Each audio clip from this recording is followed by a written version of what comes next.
Hello and welcome to the Sci-Fi Show. I'm Joe. I'm typing away and forgot to actually introduce myself. I'm Dave. Yes, the Sci-Fi Show where we're really slow and we're going to talk to you about things like skepticism. So maybe you shouldn't trust what we're going to say. Be skeptical about everything we say I'm tonight. skeptical about my brain power. So yes, tonight we are actually going to be discussing skepticism, empiricism, and how that relates to atheists like us and like you, and also to theists and every other form of non-theist as well. It relates to absolutely everyone. So before we start, I do want to say that we've covered off topics like skepticism and empiricism in quite a bit of detail in the past, so we're not going to go into lots of detail tonight. We're going to briefly go over what these topics are and then sort of discuss how they relate to things, especially with Easter that's just gone past. I hope everybody had a good one, whether you celebrated it or not for religious reasons or traditional reasons or just because you love a bit of chocolate. I hope you had an absolutely fantastic one. And there is a hell of a lot of stuff that comes out about Easter around this time of year. So we're going to be broaching that topic as well. But first of all, Dave, would you like to just give us the tweeted version of what these topics actually mean? Okay. So skepticism, there's loads of different types, as we know. There's like Cartesian skepticism and academic skepticism and Pyrrhonian skepticism. But what most atheists are talking about when they talk about skepticism are just doubting any claim that's given to them, unless they're provided with good enough evidence to believe it. Which brings us on to another thing that we often hear from them, and it's a form of evidentialism. And that kind of goes hand in hand with their skepticism, which is we should proportion our beliefs to the evidence that we're presented with. And empiricism is basically all knowledge comes from the senses. As Aristotle said, it's something like there is nothing in the intellect that doesn't come through the senses first. Yeah, and that's actually one of the funny things actually that you might hear is when people are talking about empirical evidence, they're not strictly talking about all forms of empirical evidence. They tend to be focusing on scientific evidence. They don't actually appreciate all of empiricism. It's only that it's physical evidence, testable, repeatable, the general kind of catchphrase that they give. But what they're talking about is physical evidence rather than empiricism. Yeah, exactly. So, I mean, empirical evidence can actually relate to, experiences or things you're experiencing through the senses, It doesn't necessarily have to be this testable, repeatable thing. And that's one of the follies that sometimes you hear people say, like, well, your experience of that isn't empirical evidence. Okay. And that's because they don't actually mean empirical evidence. Just like when some people use skepticism, they're literally just talking about doubt, as you said, Dave. Doubt without evidence. And then when they're talking about evidence, they're only talking about scientific evidence, even if they're saying empirical. Yeah, it's very confusing, right? And there are so many different ways these things are used. I mean, language is one of these things that changes and evolves, as we know. But there are contextually correct uses for these things, like you can have for things like evolution and theory in science, whereas you can have the colloquial version. If I was to talk about an evolution of ideas, I'm just talking about, change. I'm not talking about biological evolution. if I was saying, I have a theory, I'm just talking about how I have an idea, but I'm not talking about a scientific theory. And it's the same thing when you're talking about empiricism or empirical evidence, or when you're actually talking about skepticism. There's a little bit more than these colloquial uses that people seem to be bringing out. So that is part of what we're bringing to the table tonight. Yeah, and it's brought on because,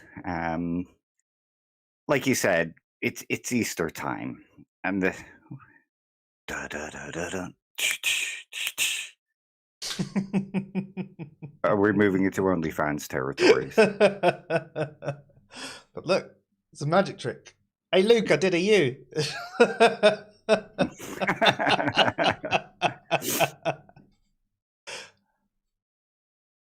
But yeah, like I was saying, it's Easter time, and the same thing happens at Halloween and at Christmas, where you have lots of atheists and skeptics posting all these memes like, it's Ishtar, it's oyster, Yoster, Eoster, Ostara. Yeah, and they post all these memes that say that it's based on this pagan fertility ritual and it's stolen from the pagans and all this kind of stuff. And yet you have people like Tim O'Neill and lots of others who have outright debunked these claims. And even when presented with that evidence, most skeptics and atheists will turn around and go, well, no, it is what I originally claimed. Well, here's a funny story for you. The first time I saw the Ishtar meme, I think I was going through a little bit of a pagan phase myself, or at least going back and forth between agnosticism and some form of paganism. And the first time I saw that Ishtar meme, I turned around and said, no, that's false because it's Ostara. That's a different way around it. So I argued against it for another false belief. I was arguing one false belief for another. And as you say, it's people like Tim O'Neill who've actually done some serious work on it and looked into the history. And the evidence that they've presented actually did change my mind. The arguments that they made, the things about Ishtar, and the people saying, "Oh, it's pronounced Easter." No, it's not. It's pronounced Ishtar. Yeah, it's kind of funny where it's like right in front of their face, the ish, and they'll go, "Yeah, but it's actually pronounced Easter." Yeah, it's like no. But yeah, and it's I suppose the Oster or Ostara that I was brought up with.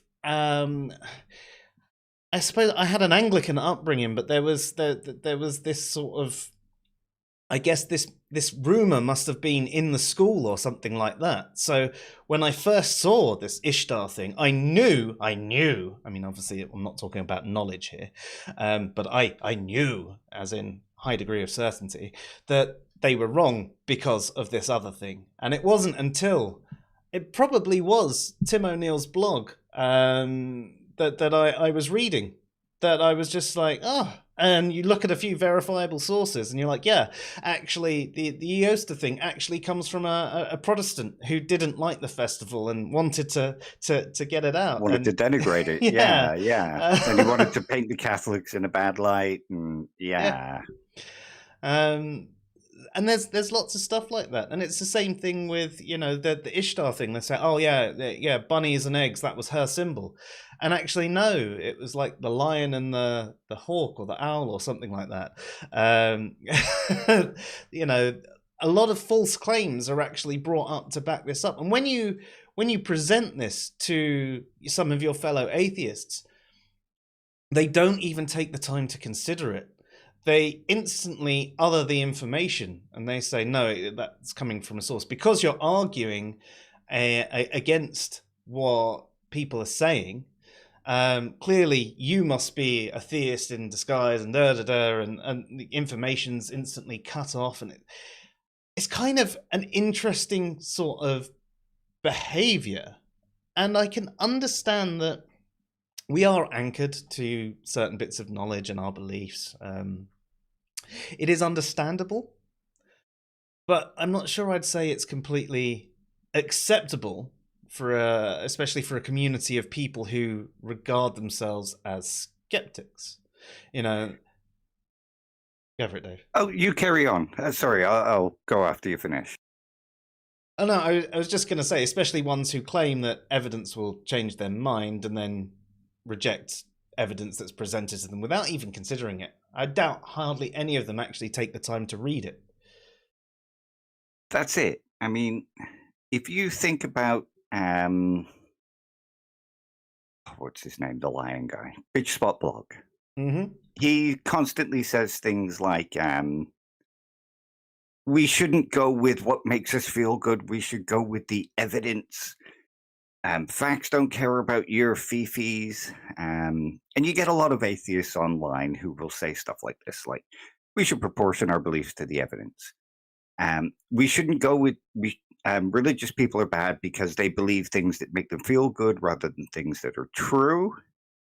And yet they will discard their empiricism, their skepticism, and their evidentialism at the drop of a hat because they prefer these stories that allow them to criticize religion over the actual facts.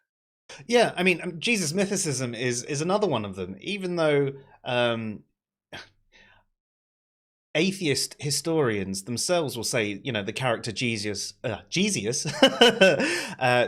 most likely existed. They're not arguing for the biblical Jesus in the mythological sense. They're arguing for some form of apocalyptic preacher. But it's easier for atheists to say that oh, well, he just didn't exist, and therefore your entire religion's false, and haha, you're just stupid. There's no records from, you know, over 2,000 years ago. Haha, you're idiots. And it's the same sort of thing with these festivals, putting them down as pagan. Do you know what? Maybe there is a little bit of symbiosis with some of the other festivals at the time. They happen at similar times. I mean, this does happen with different cultures, you know. Oh well, we have a festival at this time of the year, so let's sort of do another one. Yeah, there will be elements that are shared. I don't think anyone, and you know, will disagree that there are some shared elements with it with all different religions. But it's the idea that no, you know, Christmas is entirely pagan, you know, Easter is entirely pagan, Halloween's entirely pagan. And they don't listen to the justifications about things like Shrove Tuesday, you know, and why there's eggs. Well, you know, they're heading into Lent, so they're supposed to give up things like that. So they're using all of the eggs that they can. And so what they did was make loads of pancakes and pastries and things like that. And then what they would actually do is decorate all the eggs, all the empty eggs. So they'd do the thing where they'd pop them out and blow the eggs out and make a festival of it and try and make light of this time when they're, you know, not being quite so indulgent. And, oh, okay, that's a fairly good justification. That actually makes sense. You know, don't get me wrong. Yeah, eggs and bunnies make sense for spring fertility too. But is that why they were doing it? No.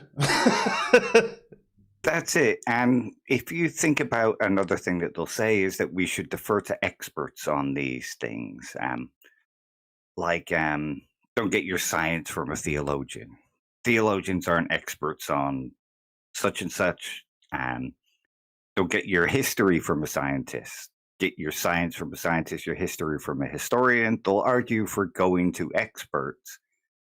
But then when it's a case of an expert disagreeing with their stance, they will discard that too. It'll be like, well, that's just an argument from authority. I hate the argument from authority as well. Because it's one of those ones that isn't necessarily a fallacy. Like the argument from authority is generally one of those things that, well, actually, if you've got someone who is an authority on a subject, you can trust them. And perhaps you should have some other justifications around them. You shouldn't say it just because, well, just this one expert says, but you can have a consensus of expert opinions. And then that doesn't become an ad populum, because it's not the same as, well, millions of people believe in Jesus, so that he must be God, sort of thing. It's not that sort of justification. It's like, well, all the experts in history agree that this is, or, and so yeah, I don't know. Yeah, and it's just something that I really think atheists can kind of work on. And like you brought up before, whenever Tim O'Neill tries to argue these cases, he'll get called an undercover theist, a Christian in disguise, he's pretending to be an atheist, all that kind of stuff. And yet the empirical data is there to show that Tim O'Neill is an atheist. And one of the things that kind of made me want to bring this up as well is, Inspiring Philosophy. Sorry. He posted a video over the weekend, or just at the beginning of the weekend. And it was basically a historian being interviewed. And the title was "What New Atheists Get Wrong About History." And that's the title of this book he's released. And in it, he's discussing this kind of thing, and he's discussing the same kind of stuff that Tim O'Neill does. And the video immediately got jumped on and dismissed because it was targeting atheists. It's like, well, this is just being tribal. Why isn't he criticizing what everybody gets wrong about history? Why just atheists? And saying, if one tribe's going to attack the other tribe, they should expect pushback from that tribe. But the actual historian that was giving the interview was a non-believer. Yeah. So it wasn't one tribe attacking another, but there seems to be this instance where if anybody criticizes how atheists think or how atheists work or the popular memes, that kind of stuff, other atheists will jump in and do their best to form this line to protect those bad thinkers and dismiss the arguments. And I really think that's something that a lot of atheists and skeptics kind of need to work on. Don't be so knee-jerk reaction. Listen to what's being said. And even if it is the other tribe, just giving those knee-jerk reactions doesn't mean that what they're saying doesn't have some credibility and some merit. No, I completely agree with you there. I think that we can actually learn a lot from... If you want to refer to them as opposition, you can, but I think we shouldn't even do that. I think we should just regard them as other people that think slightly differently. And maybe you'll find from discussing with them that you actually have a lot more similarities than you do differences. And perhaps you can learn a little bit about how mistaken you are about some of their beliefs. I mean, for Christianity alone, there's so many different takes on it. That there really are. From the literalist all the way to someone who's completely liberal. I mean, you think about someone like Digital Gnosis and his take on Christianity, or Craig Reed, and then you compare them to, I don't know, Ken Ham. Yeah. Or Banana Man.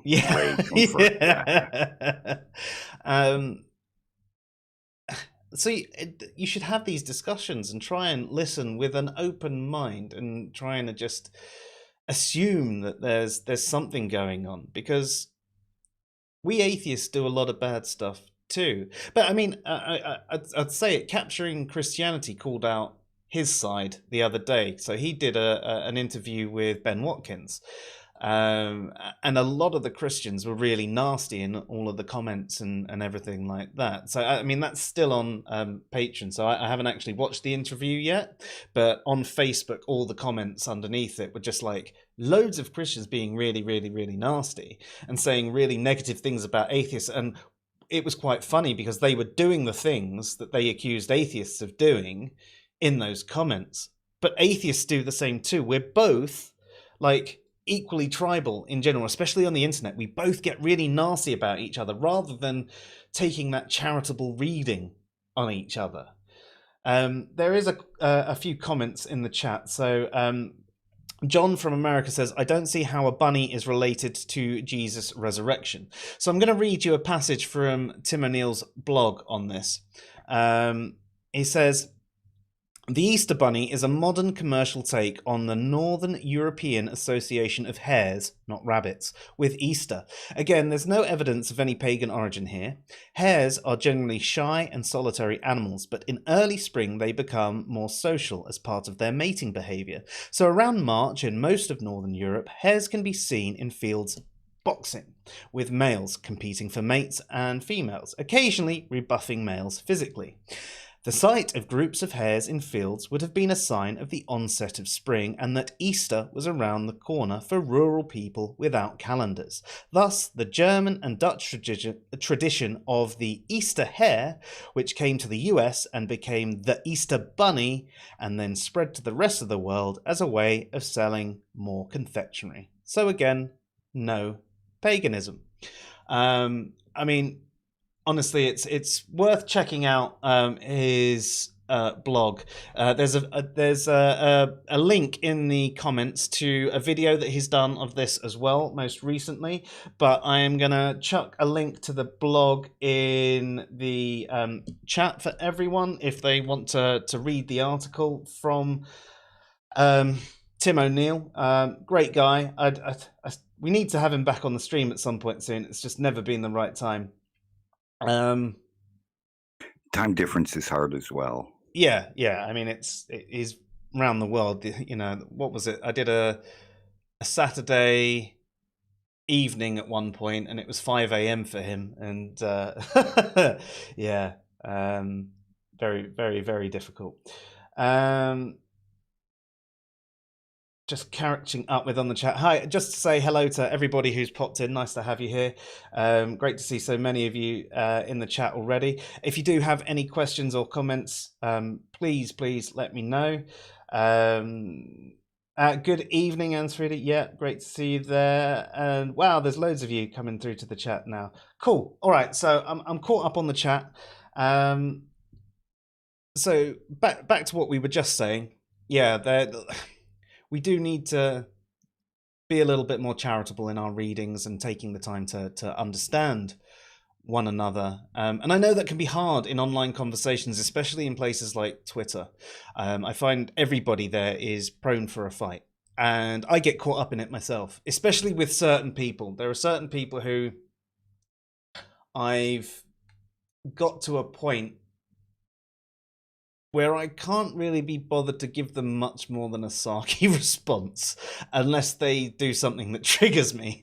And I know that's not necessarily a great behavior, and it's not, but it can be difficult. And to be honest, most of them are our side. If we were going through this whole tribal thing, they're demonstrating behaviors that I don't want to see from our side, and I think that's why it bothers me more. If I was to see a theist acting this way, it's easier to go, look how terrible he is making all the other theists look, you know. Whereas when it's someone like when it's an atheist doing it, it is hard for us to go, oh crap, we're grouped in with them. I think as well, there's a couple of things that I would say on this as well, is that if you think about it in terms of tribalism, our side, their side, all that, I think it's important to do kind of critiques from the internal of that tribe. Because like with the response to that video from Inspiring Philosophy, people jumped on and goes, well, if the other tribe is going to criticize us, they should expect pushback. So it's immediately dismissed when it comes from the other side. And there's loads of reasons given for why we shouldn't have to listen to them. Well, it's just tribalism. It's just putting down the other side, you know. But what's being said is important. So when it comes from the actual inside, of the tribe, it's slightly harder to do. Yes, they do it by saying, well, undercover theist. I mean, look at Bitchspot Blog and Ben Watkins. Yeah, that was Look ridiculous. at how Tim O'Neill gets treated. Look at how Look we get treated. Yeah. But they all kind of fall apart because you can turn around and say, well, you know, I lack belief in God, which is your definition. So therefore, I come under atheist according to your definition. Listen to me and look at your behavior. It's easier to do with that kind of thing. And another thing that kind of separates it is the Christians aren't the ones saying that they hold to evidentialism, that we should proportion, that they should proportion beliefs according to the evidence. It's our side. It's the skeptics and it's the atheists. And they're the ones also saying we should only accept empirical data. Evidence will change our mind. So really, the critiques kind of work better against the people making those claims because they're making these claims and acting as if it makes them superior. Your hair's growing through your hat. Don't pull it out. You haven't got much left. Yeah, so, it's easier to point out that they're being hypocritical about this. Mm-hmm. And a lot of them will also argue stuff like, if I'm not being a good skeptic or if I'm wrong, I want it to be pointed out because I want to have as many true beliefs as possible. So there is a connection there to actually have these conversations. Unfortunately, most don't want to have these conversations because, like I said earlier, they would rather go with what makes them feel good about criticizing. And, any hole that allows them to get in and criticize religion, they'll stick their head through. Yeah. And it comes back to the tribalism of the own side as well, because they see how some people are treated who do step out, and they've got a group of people who are all saying the same thing and backing each other up. And unfortunately, without realizing it, perhaps they are making sort of ad populum reasons to maintain this false belief. Well, all the other atheists say this. Okay. A lot of Christians say X. A lot of Muslims say Y. A lot of Hindus say Z. Well, that's another one that can be jumped on here, and a criticism that can be made is that a lot of atheists and skeptics will argue something like, no matter how much you believe something or how many people believe something, it doesn't make it true. Mm-hmm. Well, that's the same with stuff like this, no matter how many times you spread those terrible memes about Ishtar and the oyster, they're not going to be true. No, but unfortunately that never really lands, and I think that's the frustrating thing. It's the same thing when you're talking about how there's more than one definition of atheism. With some people, they've got so much tied up into it, that they are desperate for there to be only one, that they will spread these bad comments and say, look, this other atheist says it. They work in an atheist organization. They know what they're talking about. You should let us atheists define ourselves. I'm an atheist. Here's a number of other atheists that are saying that it's blasphemous. I'm not telling you can't use your preferred definition. I'm just saying there are other ones, and I personally prefer to use this one for myself. Yeah, it's an example I was going to bring up as well of atheists dropping their evidentialism and their empiricism because they want to go with something that makes them feel good, or makes them feel like they know something. They're willing to drop it in the case of trying to win an argument. Another one, which, from Luke, you'll appreciate this one, is religion is a delusion. You can point to the actual psychological definition of delusion and show that, religion doesn't fall under it, and they'll dismiss it and say, well, maybe in the future. Psychologists just accept it because it's a popular belief, so therefore they don't class it as a delusion. There's lots of examples where atheists and skeptics will just throw away this evidentialism and this empiricism because it doesn't fit their view of what should be said. Most definitely, and they won't even take into account that, okay, you might think that these people have been deluded. It's a bad word to use because of its link to delusional. But when you're talking about delusional, they're talking. Well, I mean, Luke is better at explaining it to me, but a psychological term that describes a mental state of how someone's completely out of touch with reality, and just believing in gods isn't the same thing as someone who suffers delusions. I mean, as Luke has said on stream a number of times, and I'm sorry if I misquote this, paraphrase and bastardize everything you say, Luke, but usually it's some form of power. People will believe that they're Jesus or they're kings or they never really believe that they're just a poor coal miner or anything like that. It's generally a delusion of grandeur. I'm sure there are other types of delusions that people do have, and there might be delusions people suffer because of other psychological conditions, but it's completely different from a general person who believes in a god. And a lot of the atheists who say these things used to be religious themselves, and you have to wonder, like, do you believe that you used to be mentally ill and just got better by dropping a belief that there's a god? I mean, imagine if all mental illness was actually just that easy to just, oh yeah, I'm better now. It's something quite considerably different to that. Daniel Kelly says, religion is a messy word, but it seems like a religious approach to atheism, entrenched in overconfidence and viewing it as a moral failure when others don't hold to the same list of descriptive propositions. Yes.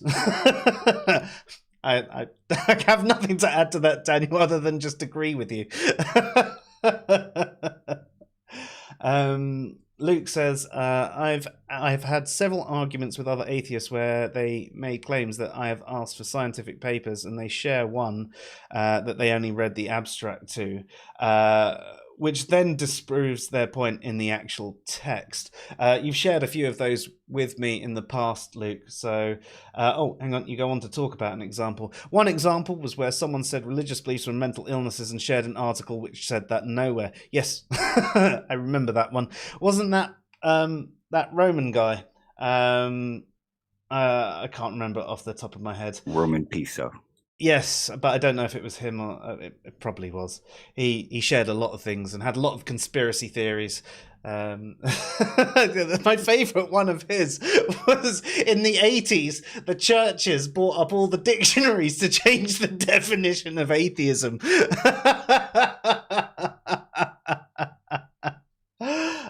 Sorry. Oh, Dave, you say the argument you had the other night with the guy with the single Psychology Today article was another example. What was that one, Dave? Okay, so I got into this argument with this guy the other night who was attacking Bryant, Lord Bryant. And he was discussing about belief in God, and Lord Bryant said, well, I'm not a Christian, because he was saying, you believe in talking snakes and talking donkeys and, that kind of stuff. And Yeah, Lord I mean, Bryant said, well, deists I'm don't not a believe any of Christian. that stuff at all. Yeah, that's it. He said, I'm not a Christian, I'm a deist. And this guy went, well, I wouldn't brag about that because psychiatrists classify you as clinically insane. And I said, I saw the what conversation. Psychiatrists? Yeah. And he goes, well, all of them. I said, okay, name one. Cite a source. Show me a quote. And he shared a Psychology Today article which had the legal definition of insane. And part of it said believing in things that aren't true. And he said, well, that shows that all psychiatrists believe He was essentially saying all religious people, not just theists. But he said this one line taken out of this definition shows that all psychiatrists believe that all believers in God are clinically insane. Yeah, it doesn't. It's taking the tiniest bit out of context and trying to make it say something it doesn't. Yeah, and he couldn't provide quotes, couldn't provide sources, couldn't provide names. And I said, well, provide some. He goes, well, I don't have to. I've given you that article from Psychology Today. And he actually pulled the kind of argument from authority and said, this article proves it's a legitimate source. Psychology Today is a well-respected thing. So this proves that all psychiatrists, and no matter how much I argued, he couldn't give. He just said, all I need is that one line from that one article to prove it. I said, well, if psychiatrists believe this, there would be more. There would be sources, there would be arguments, there would be papers and research from psychologists. And he went, well, there is none, but all I need is this article to prove it.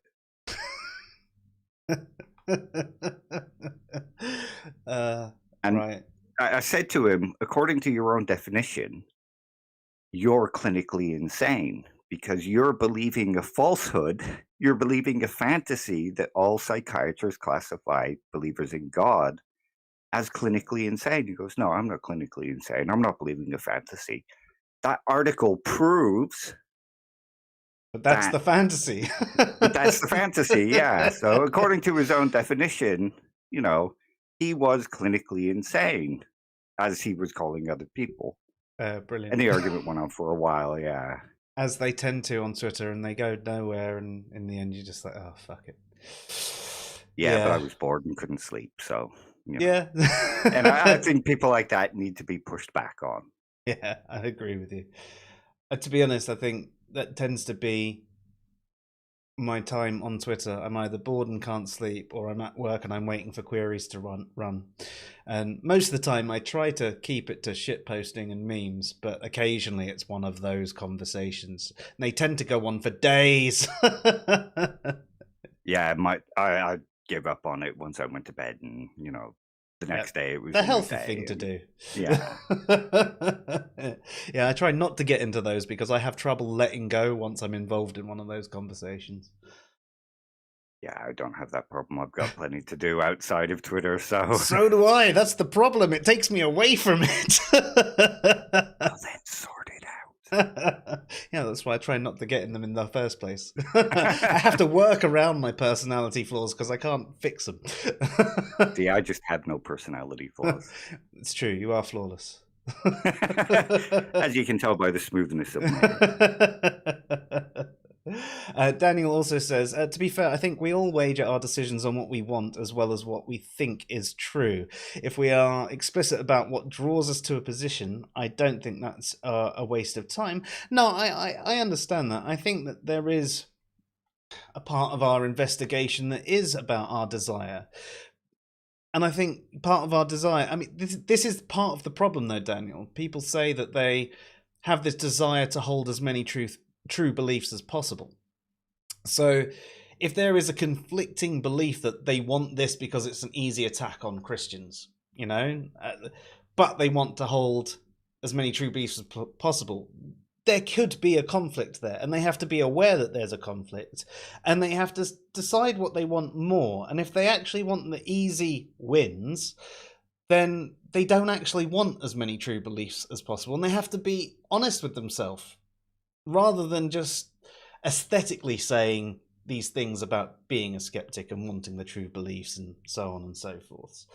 I mean, I'm probably simplifying it way too much when I say that they're only doing it because they desire it to be true, and they want this avenue to attack Christianity, so therefore they cast off all this other stuff and they refuse to accept new evidence. I think there's a part of it that's not necessarily even on a conscious level. Yeah, that's it. There's sort of anchoring bias, group bias, and as we learned from the rationality debates, a lot of people, when they're doing those tests, even when pointed out the right answer, they'll still cling to their old answer, even when shown, how to work it out, why it's wrong. They'll cling to that previous answer because we have this bias within us. It's just a psychological bias. No, that's true. I mean, I'm resistant to new information the first time I hear it. It's doesn't sound right because you've been programmed to hear the same thing over and over. And That's it. And they're involved in these little, I know they say there's no atheist community, but if you consider the little communities that they exist within, all these answers are echoed around all the time. And anybody that jumps in is just shot down and yelled at and argued away. So as far as they're concerned, these answers are correct and unquestionable. And there's not wanting to be expelled from the group could be driving some of these decisions.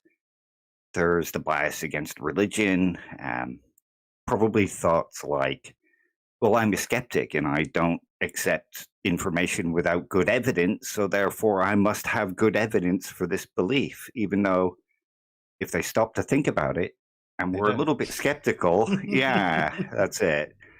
This is why I think Cartesian skepticism could be an important thing for atheists and skeptics in the community to actually think about and learn and sort of study, because Cartesian skepticism kind of gets at the heart of wiping away all these false beliefs. Sure, there's problems with Cartesian skepticism and foundationalism, but the actual process of examining our beliefs should be important for skeptics.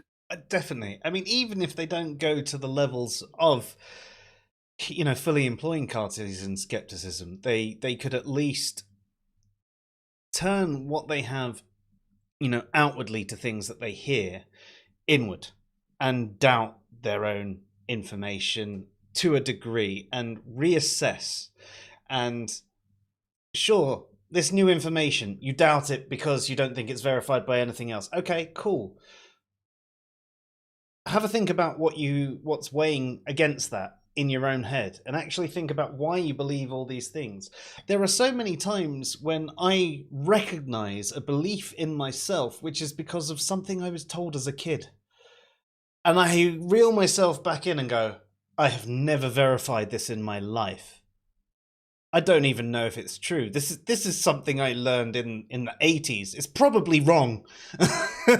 And I completely backtrack over the conversation. And I think that is a more recently learned skill in my life. I think so much of my life I've been so certain in my knowledge from things I've learned when I was younger. And I think it's natural to do it. And it takes a lot of time and energy to actually recognize these biases and things within yourself and reassess the information. And I don't blame people not doing it, especially for mundane things. But for these conversations that you're getting heavily involved with, and someone says something that you're unsure of, you haven't heard before, you haven't heard from someone on their side, those are the ones that you need to actually spend the time doing this with. Because if these conversations about religion, about God, about different morals and morality and evolution and all of that sort of stuff are all important to you, then actually take some time and don't just listen to the people who are agreeing with you. Don't think about the low-hanging fruits, don't necessarily think about the Ken Hams of the conversation.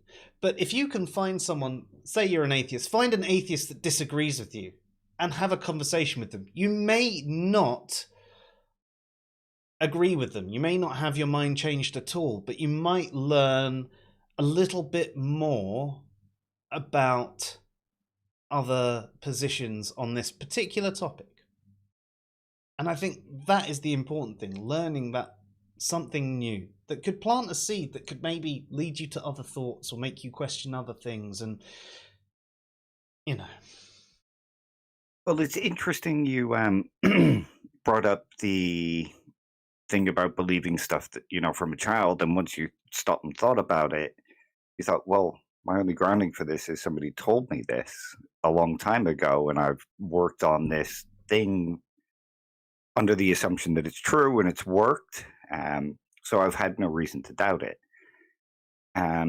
You'll get a lot of atheists who will argue testimony is not a source of knowledge without actually understanding that most of what we actually know comes from testimony.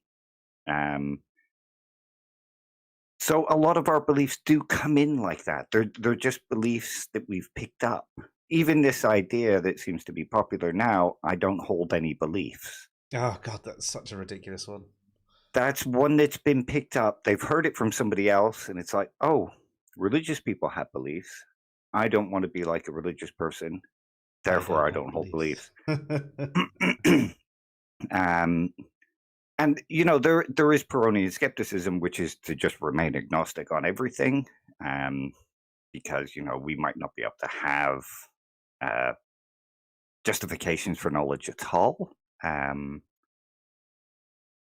So I think if skeptics and atheists want to start actually being good skeptics, they should stop and think about that statement where they say testimony can't be trusted, and stop and think about how much information they've actually got from testimony.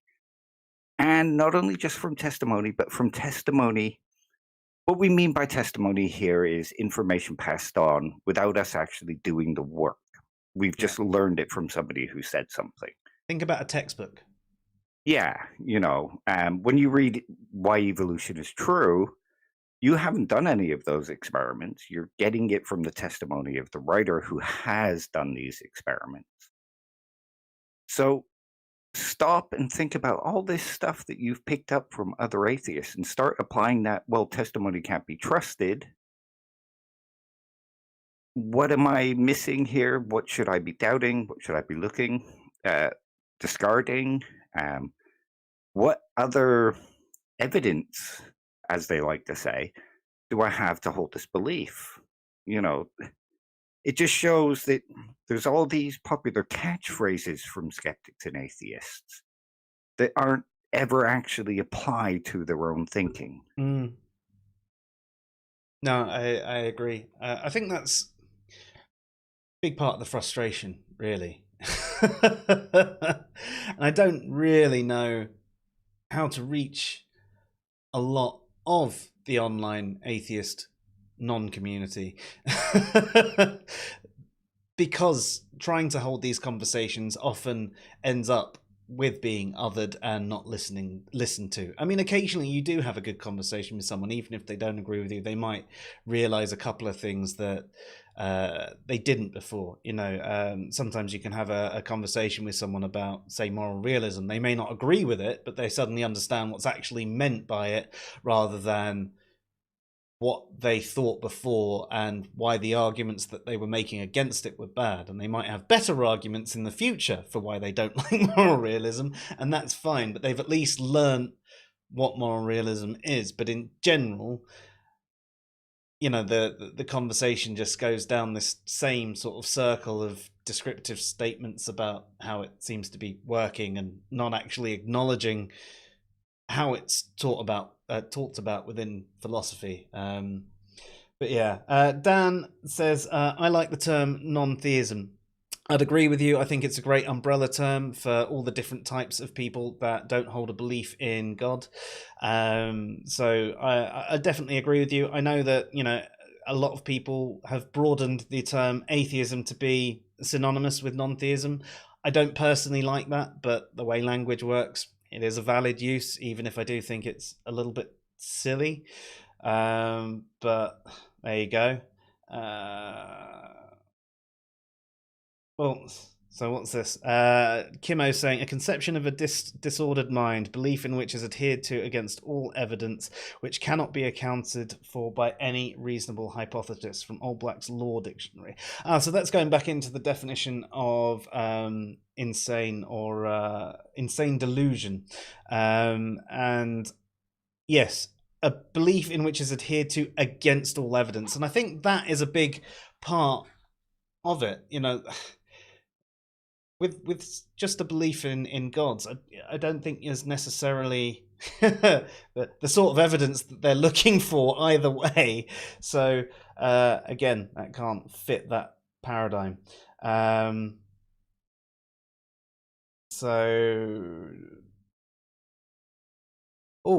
Question, Dave, from Jesse saying, I've been recently wondering, does everyone have a brute fact at the core of their understanding? The naturalist has that of the observable universe, the theists have it of God, and so on.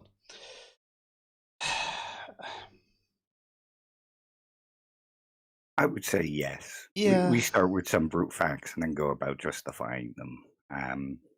But I'm not as versed on this as I could be, so I don't really know enough to be able to say yes, it is the case. Yeah. I suppose there's always something that you accept as true or take for granted, isn't there? Axioms, yeah. Yeah. So, yeah. Lone Wolf, what did you miss? Nothing, don't worry. You know it all already, don't worry. Daniel says, even when we know about biases, they're still massively difficult to spot in ourselves. Peer review, whether formal or just with friends, and challenging our ideas is essential. Yes, completely agree with you. It can be really hard to overcome your biases. And the peer review that you need to go through is by having people who are actually going to tell you when you're wrong, though, rather than having a group of people who are always going to tell you that you're right. You need to find a circle of people who will challenge you. That's why we're here. Yes. I think it can be hard to find that, though, because you are drawn to groups all the time where you are of similar dispositions. And especially with a lot of the content creators, be it on Twitter or, you know, bloggers or YouTube or whatever, they start getting followers that tend to agree with everything that they're saying and back them up. And the only people that go against them tend to be, again, this other side. And this is where some of this animosity comes from. And when you say something that the other side might say to your in-group, they're not used to being challenged. I mean, look at all the drama that we had with that Liz, you know, like just because a couple of times we challenged a few of the really bad tweets, you know, and we won't go into that. I mean, there was a lot of misunderstanding going on, but that's just one example of how this stuff can sometimes go, like, completely unnecessarily. So I don't know, again, how to avoid this and how to ensure you're always with people who are going to challenge you.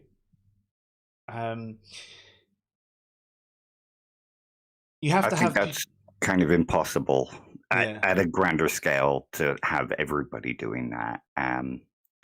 But do you remember Philip mentioned something that Stephen Law did? He created a secondary account, which he then used to follow all the people that he wouldn't normally follow, who gave all the takes that he normally disagrees with, and could read the conversations that they have without kind of interfering in them, so that he could actually just read the justifications and get to know their understanding.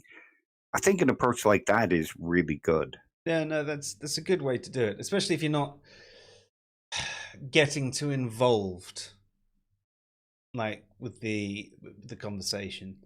I think I'd find that really troubling to do. I think I'd have a hard time following so Yeah, I'm many not of sure the I could. accounts that I've got a bad taste in my mouth for. I find it bad enough sometimes when I see a retweet of, oh, check out what this twat said, and it's something completely gross. And I'm just like, don't respond. It's not going to go anywhere. And if I followed all of these people, I'd spend day after day in argument with them, every single one of them. I'm not strong enough.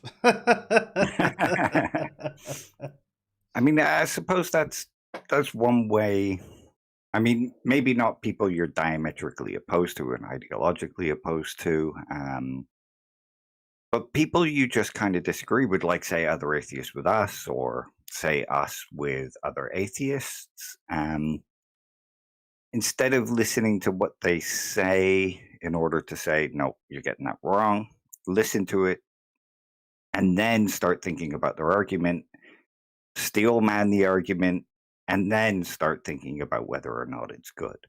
Mm. Whereas a lot of, like I said in the beginning, a lot of atheists have and skeptics have these knee jerk reactions. You're saying something wrong. Somebody's wrong on the internet. I've actually included that meme in the most recent article I've been working on.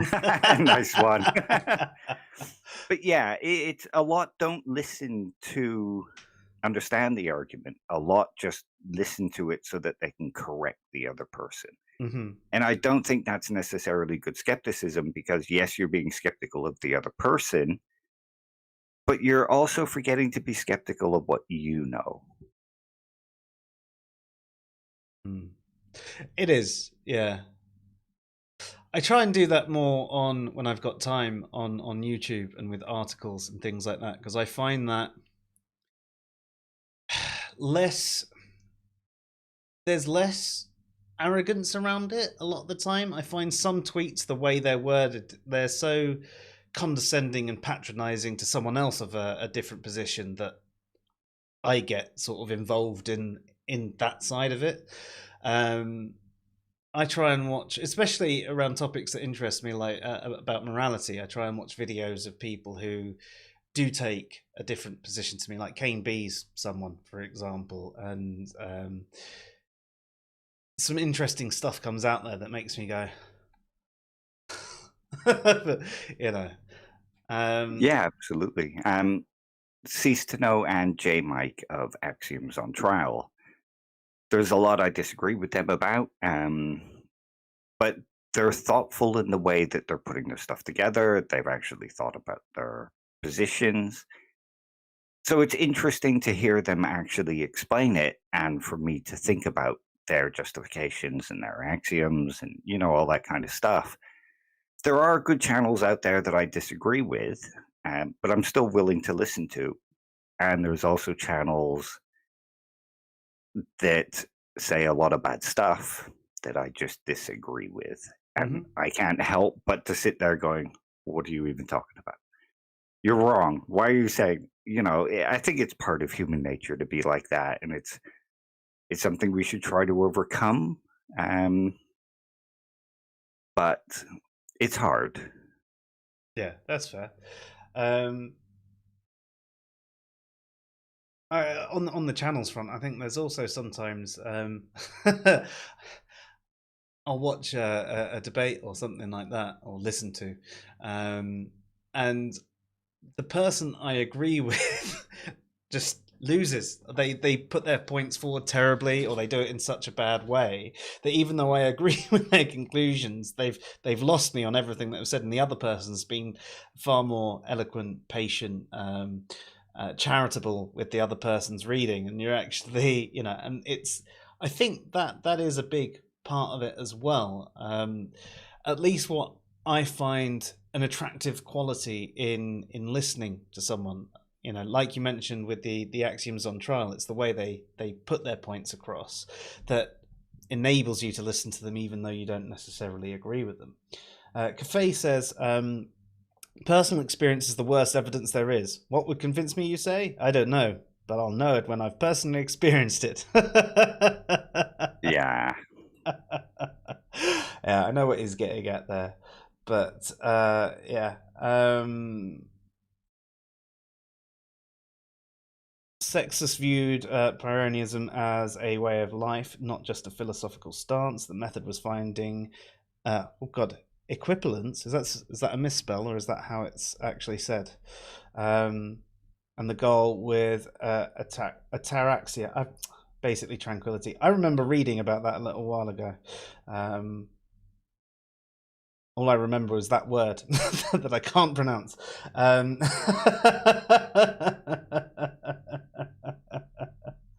Lone Wolf says, "You're not British, Dave. You are Canadian. So stop stealing other nationalities." I don't know. You're multinational, aren't you, Dave? Welsh and English. Yeah. Who lived in Canada. I mean, I could go get my birth certificate, what with the whole empiricism thing and evidentialism. Yeah, he just sounds like he's from that part of the world. I'm just well-traveled, fuckers.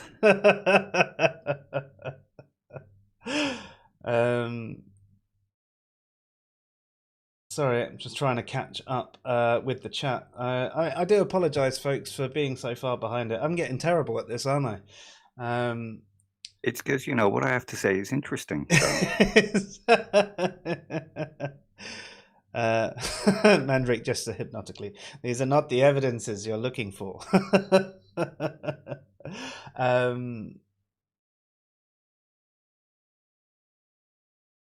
Joe, there's less arrogance.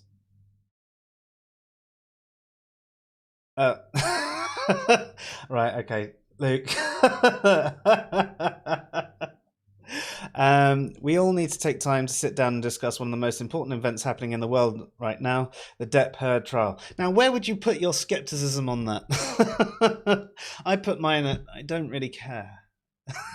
Yeah, I'm kind of apathetic to it all because, I just don't care. Yeah. I like Johnny Depp in films. I do care if people are being wrongly accused. I don't think it should happen to anyone. It sounds like they've both been nightmares to each other, and it's really none of my business just because they're famous. I wouldn't care if they weren't famous, and I don't care if they are famous. As you say, I like Johnny Depp in films. I think he's done nearly all of his films have been great. Absolutely fantastic. I liked Amber Heard in Drive Angry. That's about it. I haven't seen it. The only thing I remember really seeing her in was Aquaman. Oh, she was awful in that. Yeah. So, But there you go.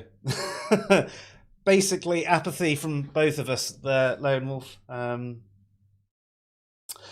Kimo's answered. Equivalence means that each claim or position has an equal opposite claim. Interesting.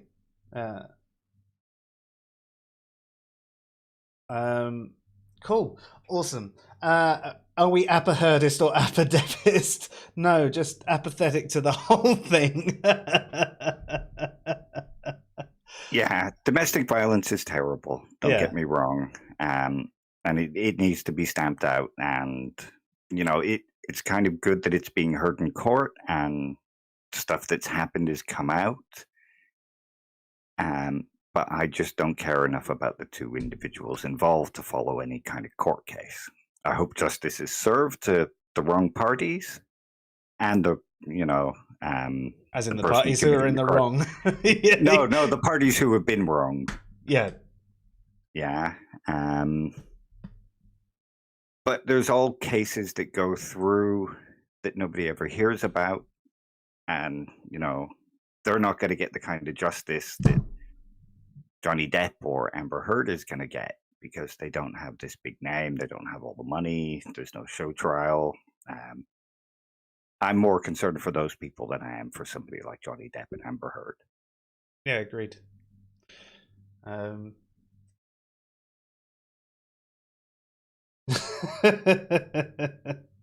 Yeah. Lone Wolf picked up on it too. I hope justice is served to the wrong parties. You obviously meant the people who'd been wronged, as in they got justice. But yeah.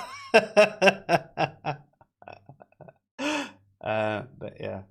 And Luke, the wrong parties being Downing Street parties. Yes. Oh God.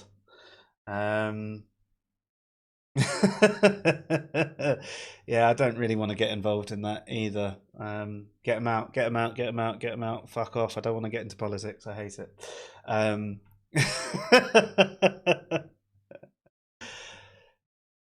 so back onto where we were with briefly covered off skepticism, empiricism, and a lot of examples of you know, these not being applied, and we've also covered off like evidentialism, and the challenges that you can face, whether it's due to a bias or if it's just due to tribalism, or which you could refer to as a kind of bias, I guess, or something else. How can you move forward though and actually break down the walls of people in an effective way? That's a very good question. Because I sort of had this discussion with Steen, where he said, you know, you can actually phrase things in a way where it moves the conversation forward. Mm-hmm. But the problem with that is it needs both parties to actually want to move the discussion forward. And in some cases, like both sides are kind of guilty of this.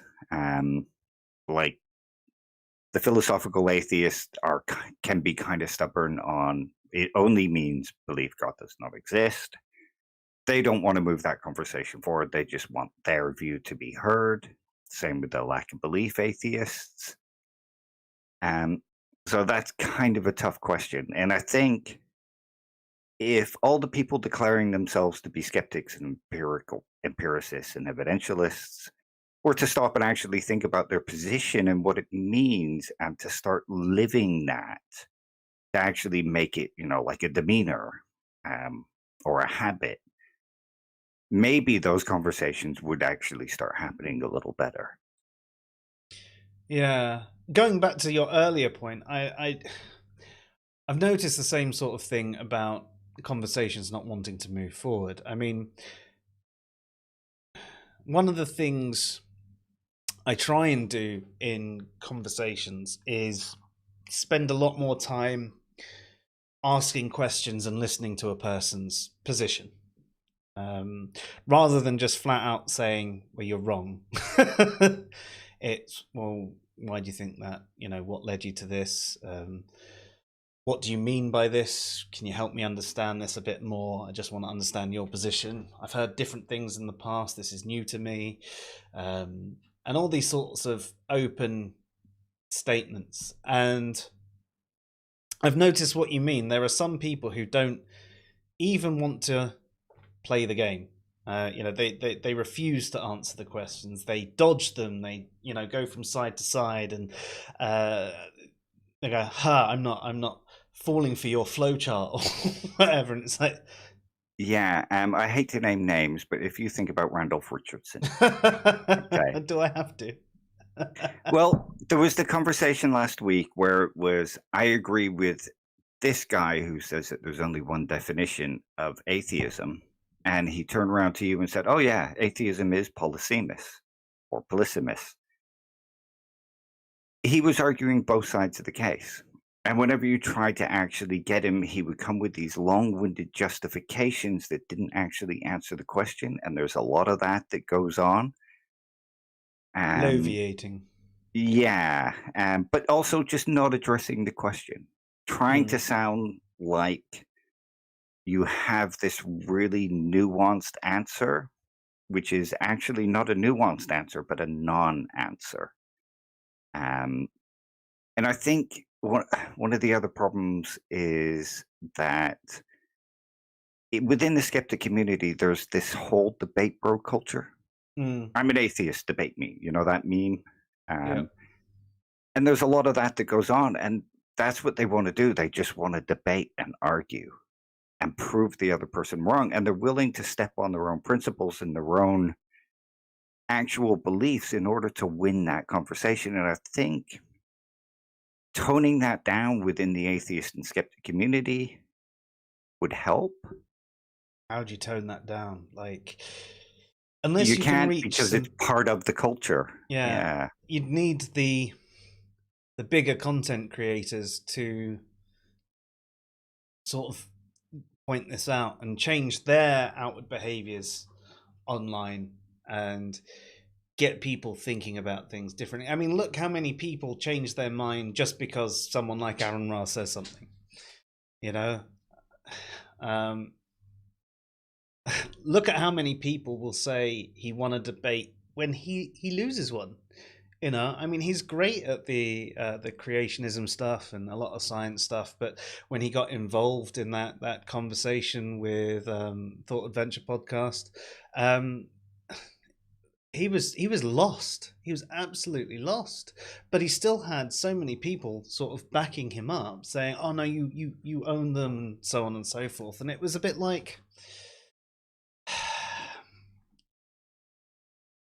we're always going to have this in-group out-group bias,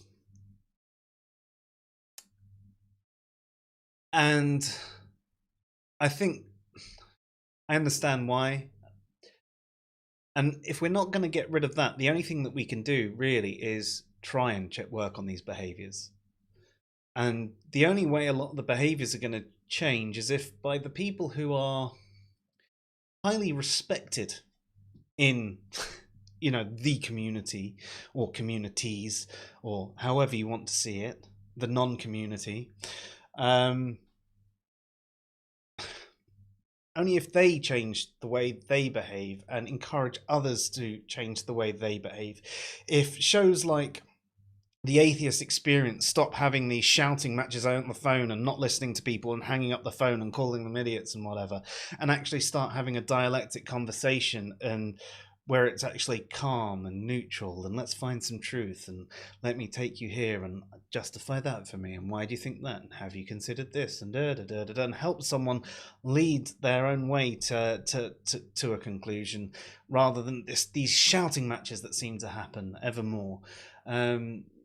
Maybe there'd be a change within the community because I think there's too little of it at the bottom where we are. I don't think we have the power to influence anyone to have these better conversations, and I think so many people are interested in having bad conversations that I end up having bad conversations with them. I get to a point where I'm just pissed off with the person who I'm trying to have a good conversation with, not wanting to engage that way, and I flip, and I'm influenced in a negative way, and I know I should have more control over myself, and more often than not, I do step away, but I still flip out sometimes, and I end up behaving in ways that I don't want to.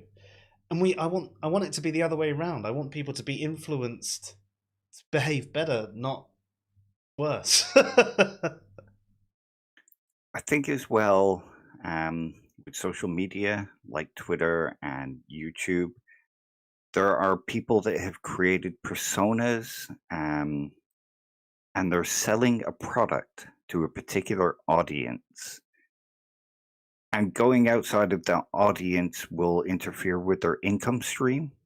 And and keeping to those sort of arguments will bring in new members of that audience, especially when you consider how it's all balanced out within these little communities. So there's a sort of showmanship there. I mean, it doesn't count for us because nobody will pay to listen to our bollocks. But, you know, um, there are people that have that kind of, like Aaron Rowe. Like we've said many a time, a lot of the reasons that he is so dug into his atheism means only one thing, um, is that he has built a kind of career on that and built a following on that. Um, and to go against it would be to alienate that audience and interfere with his image and all that kind of stuff. So I think there's also a problem when it comes to that. And that's why a lot of skepticism isn't applied by them to their own side. Drama sells as well at the end of the Yeah, day. yeah, absolutely.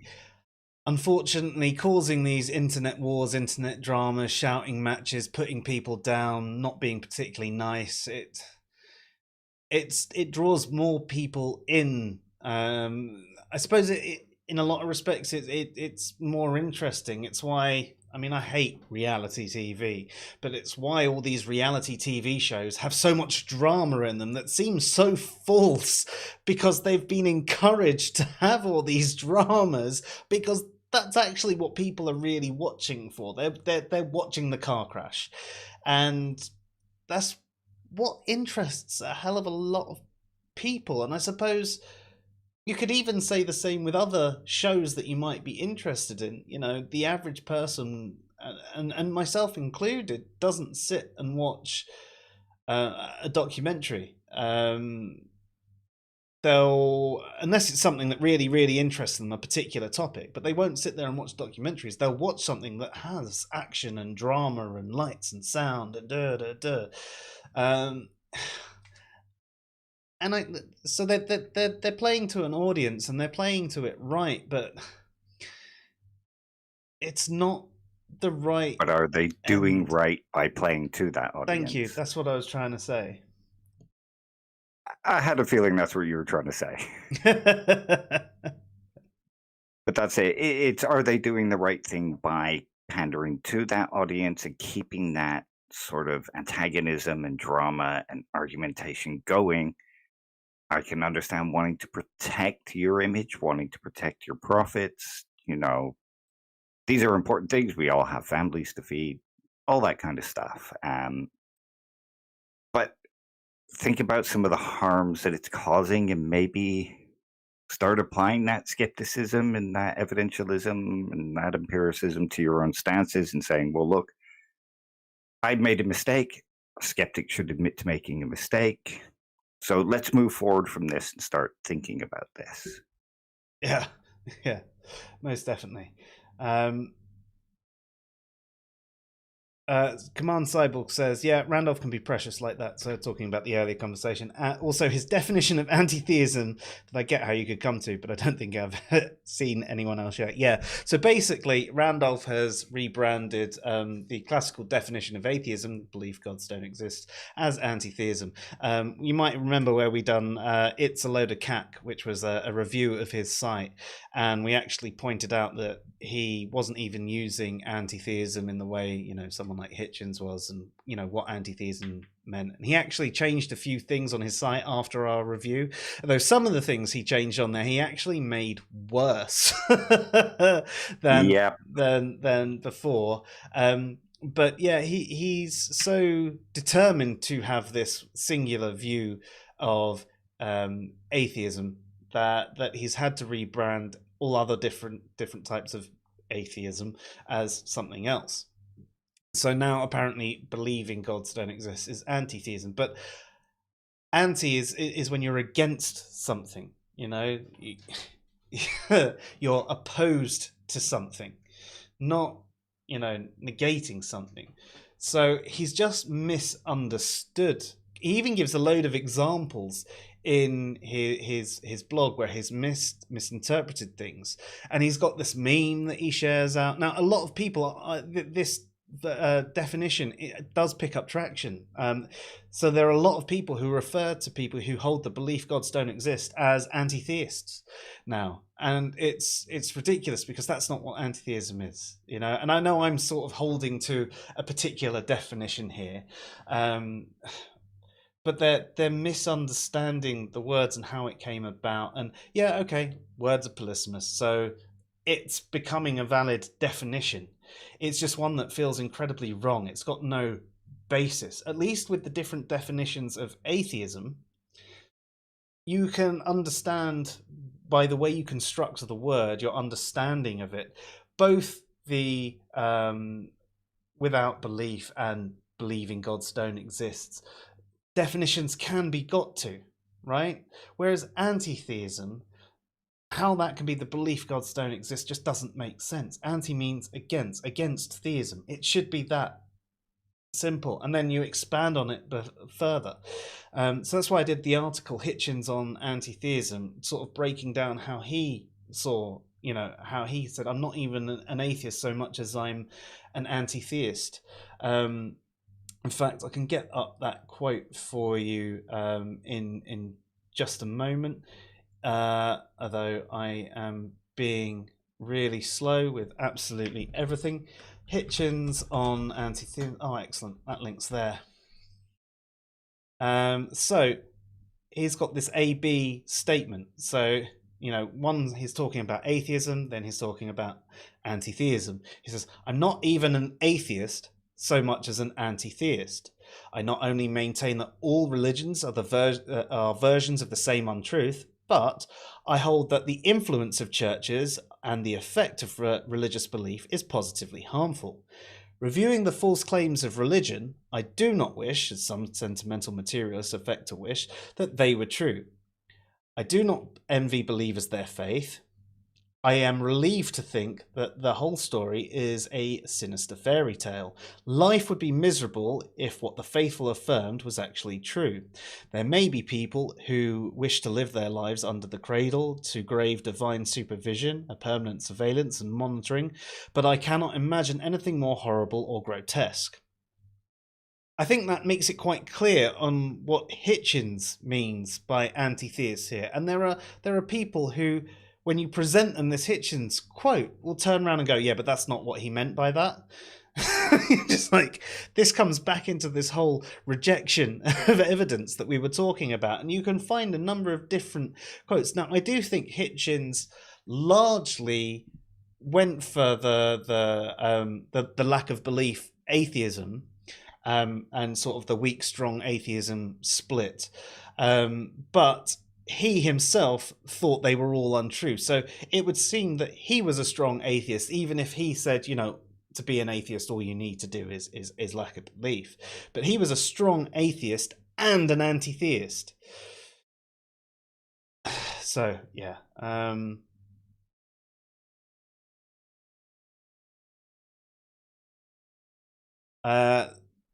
Wolf says we can get rid of the in-group and out-group bias easily. Hear me out. All we have to do is get rid of the human factor. Once the obsession of individualism is gone, so will the segregation. So you're going for the Borg there?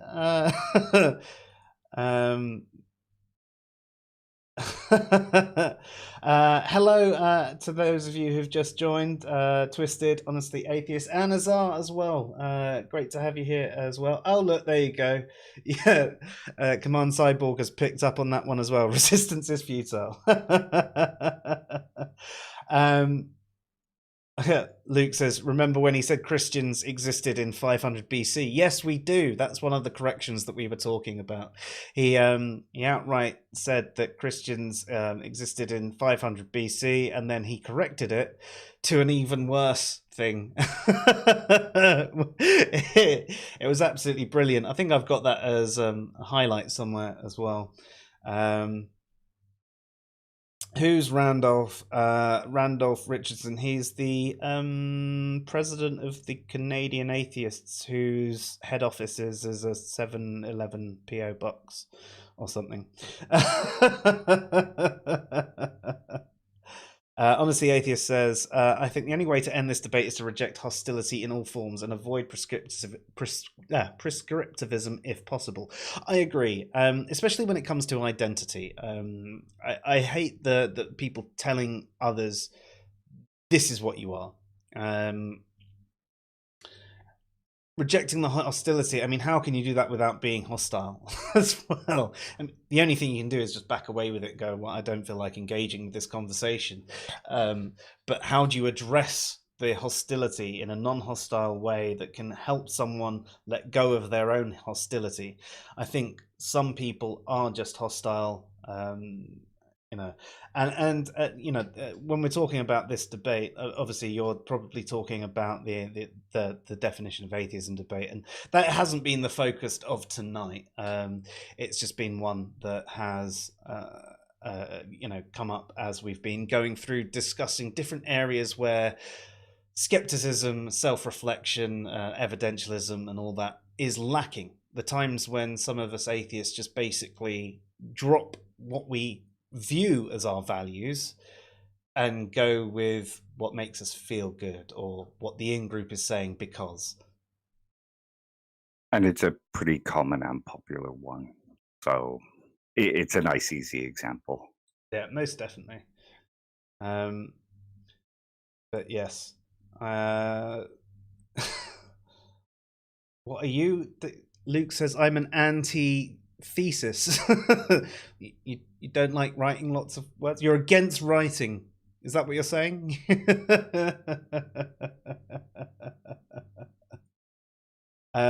But yeah, so hopefully that explains how we got onto that bit. Oh, Dave, you've actually summed that up in the chat. Am I just going to be going over reading everything that I was going to say? Yeah, but your view on it is good as well. So, hi Craig, how you doing? He says, what is the skeptic community versus just atheist? Emerson didn't really explain it.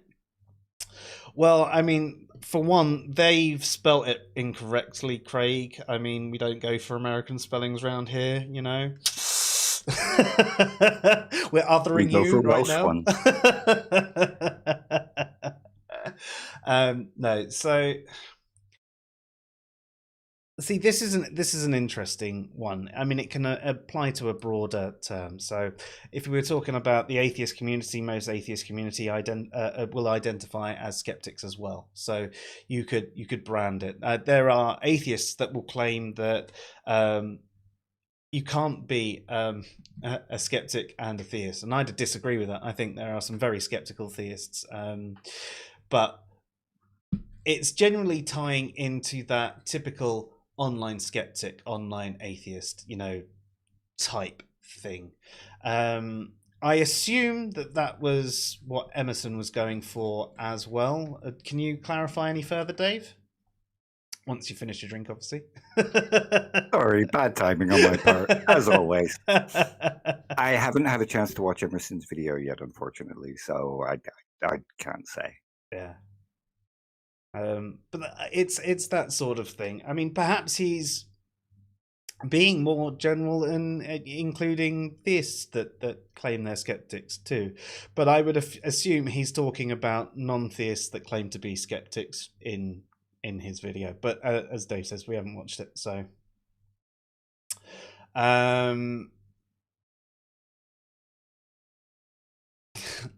The only appropriate way to deal with any hostility is by playing the song Fucking Hostile by Pantera to anyone being hostile. Yeah, that's one way to do it.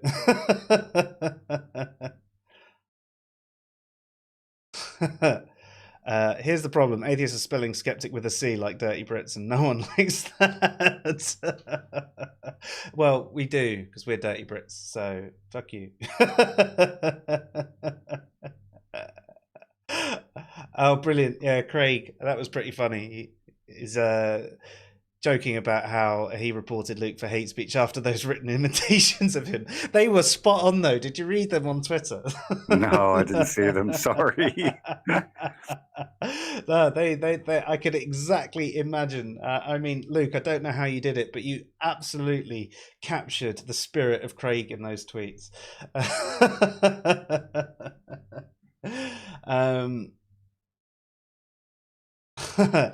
It'll hurt like hell if we break the bad news about all of the U vowels we stick to into flavor, color, and parlor.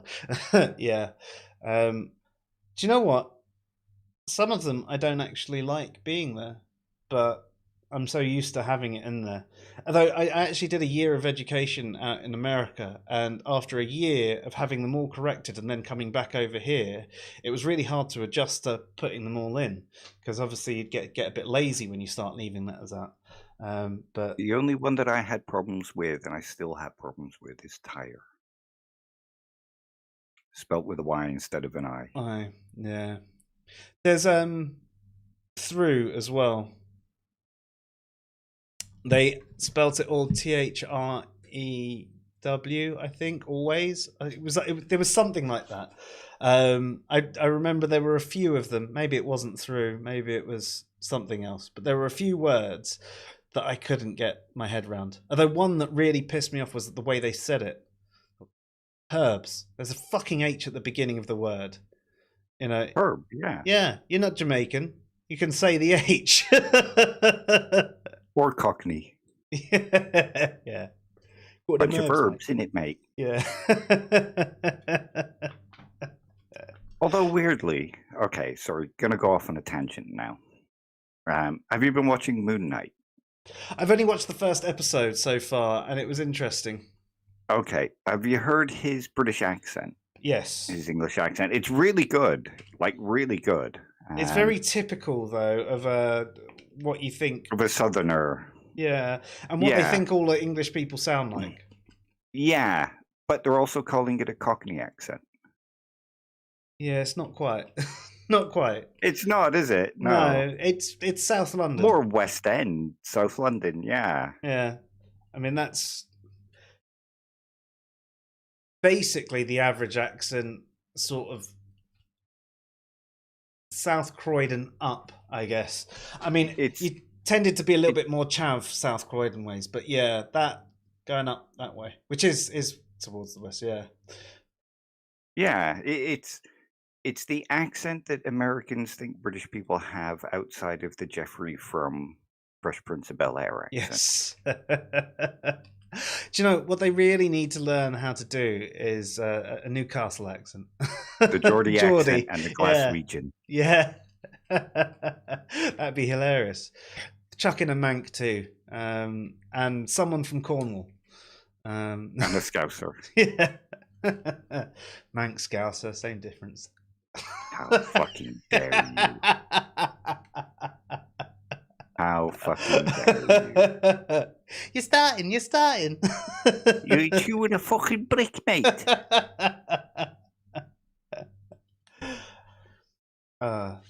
So yeah. Just like, how can you say the H on hour? Hour. Yeah, okay. That's a bit of a different one though. It's not herbs.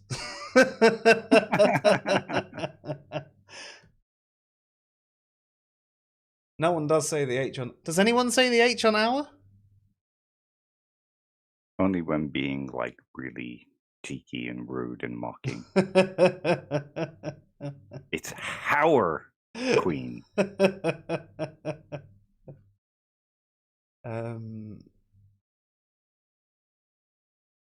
You say H, as in H. I hate it when people say H. Anyway, sorry, we're going really off course here. Yeah, my fault. Probably not. But there we go. So, were there any other examples you think of that we can address tonight that are worth doing, or anything else that you think we should really cover off? Okay, that's kind of a difficult question. None that are kind of springing to mind at the moment, mostly because those are the ones that are most recent and fresh in my mind. But I suppose you could say that to some degree,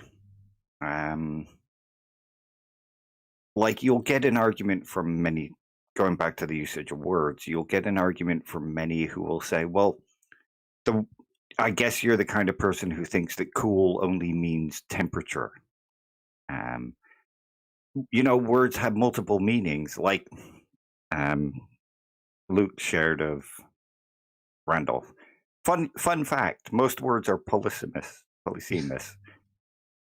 You'll get that argument from them, but then when it comes to the word atheism, they tend to go with this, no, it only has one word. So they'll drop their empiricism for that. And I guess I've heard them say it with, I only use theory to mean well-tested thing. Theory doesn't mean guess. But that only applies within science. Yeah. So you see a lot of stuff like that as well. Actually, a good one to address right at the end here would be the burden of proof. Because when people start talking about the burden of proof, they're talking about it from a very legal standpoint, and you're not in a legal battle. Oh, ties into what you've been watching today, Claire. People talk about a legal burden of proof, and actually, what people are engaging when they're having these conversations is closer to the philosophical burden of proof, also known as epistemic justification. And these two things are pretty much synonymous. There's no real difference between the two. And maybe changing the language, like saying burden of justification or epistemic justification, can reach more people. But the atheists will keep on going, I have no burden of proof, it's on the theist, blah, blah, blah, blah, blah. And they're not using a relevant burden of proof. They're not using a contextually correct burden of proof. It's like when someone uses theory to only mean an idea, so a scientific theory is just a scientific idea, and you go, well, no, that's not what it means in science. And actually, when you're having a conversation online, you're not using the legal burden of proof. It's irrelevant. And even if you were, you're still getting it wrong, but that's neither here nor there. Yeah, no, that's a good example. A lot of them will drop any kind of idea that, there are contextually correct things when it means winning an argument. And to be honest, I guess a lot of that can it's another reason why many will drop their empiricism and their evidentialism, because they have a need to win an argument. So they'll just go with whatever comes to their head that allows them to win what's being said, even if it goes against something that they said previously. Yeah. And double up with, but I'm right. Yeah. Yeah. Oh, I don't know what that was in relation to. Claire, you say, as you should, language is important. I'm sorry. My brain's all over it. So Luke says, burden of proof, courts, but no testimony despite courts. Weird double standards. Yeah, this is true. And when they address it, they'll go, yeah, well, testimony isn't like the most well-respected. Blah, blah, blah. There's problems with testimony. And yes, there are problems with testimony. Loads of problems with testimony. But there are still people who are convicted based on testimony. So testimony can be enough. And again, testimony isn't going to be the same, well, exactly the same as it is in the courts. Generally, when you're talking about testimony in the courts, you're literally talking about a verbal testimony of someone's anecdotal experience. Whereas you're talking about an eyewitness account rather than just information being partake. Partake, that's not the right word. Imparted. Through, the words of another person. Also, fun fact, you only know your name because of testimony until you're older. This is true. And some people don't even know their name right because they're called like a nickname by their parents. Like they don't bastard when it comes to my parents. Yeah. I knew someone that was called Toad growing up by their parents, and when they went to to school for the first time, they came home really angry and went, my name's not Toad.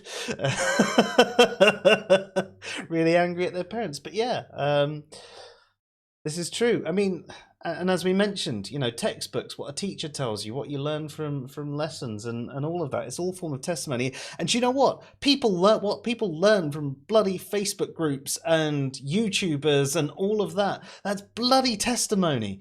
And all these memes, they're a form of testimony, and they're really bad. The Ishtar and Yoister memes are testimony. Yeah. Kimo says, judicial burdens differ depending on the matter before the court, beyond reasonable doubt, preponderance of evidence, and even reverse onus. Yeah, can do. Yes, I agree. Lionel says, well, it's not no testimony. Well, not for me, but eyewitness evidence is the worst kind of evidence in courts too. There's this whole thing about preponderance to consider too. Yes, agree. I mean, we said, it is one of the worst kinds of evidence, but at the same time, people are still convicted on it. If you have enough corroborating eyewitness evidence, it still can be quite compelling. There might be certain parts of the story that maybe don't match up, but then people don't remember everything exactly. And you sort of have to go, like they do with history, right? Lots of historians look at all the evidence and they all put together what they think it means. And all of them get together and go, right, these are the bits of truth that we can get out of it. And these are the things that we think might be likely. These are the things that could be the case. These are the things that we'll get rid of. Except it's a lot more recent than that, so not quite as hard as ancient history. Cyborg says, the peculiar thing about words is that they mean something. The same words just don't mean the same thing every time or over time. Yes, there's no inherent meaning to it. Is essentially what you're saying there. They all have a meaning. And the meaning they get is derived from use, and the use is something that is derived through a number of different things, and some of that is from understanding and misunderstanding of things like etymology and logic and all of that. And so yeah, language is very, very confusing. And as much as we said earlier that you should try and avoid prescriptivism, it would be nice if people stuck to contextually correct uses of words. If everybody who said the word atheist meant the exact same thing and it was this nice, concise definition, then it would make sense. And we'd all know what we meant by that. And if people didn't use things like the burden of proof for online conversations at all, they just use things like justification. What's your justification for that? Or not you haven't met your burden of proof. I don't think you fulfilled your epistemic responsibility to have enough to warrant a fulfilled justification upon your position. These are the problems I see with your justification. So with these holes, it seems like you don't hold a very rational position. Suddenly you take that's more what people are talking about when they're talking about burden proof in these conversations, or at least that's what they should be talking about. But they're stuck on this whole legal thing. Well, here's an interesting one for you. Something like empiricism isn't just a theory of knowledge, but it's also kind of a theory of meaning. Because you can present evidence to somebody, but they have to understand the meaning of what they're seeing and the meaning of the words that are being used in order to actually understand why it's considered knowledge. And that's why words can be kind of important, like in the terms of burden of proof and all that kind of stuff. Yeah, that's fair. There's a lot of conversation going on about the whole evidence thing in the chat. But that's honestly, Atheist says, I view the self-evidence fact I am not aware of any convincing arguments for God as more expected on atheism and functions as an evidential chip, causing atheism to be my proper default. See, I actually kind of like the way he's worded that. My default. And I'll agree with that. That's why atheism is my default, because I see these arguments that,